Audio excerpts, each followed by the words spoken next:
In this video, I will show you how to cancel your Hostinger domain.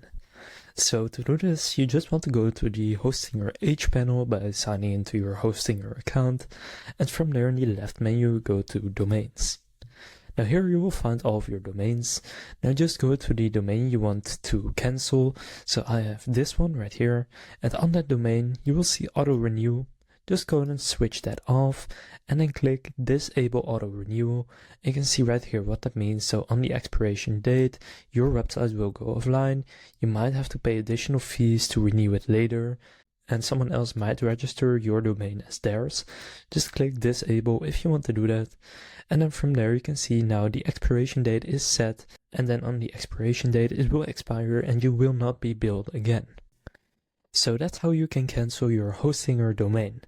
If this video was helpful, please consider leaving a like and subscribing to my channel. With that being said, I will see you in the next video.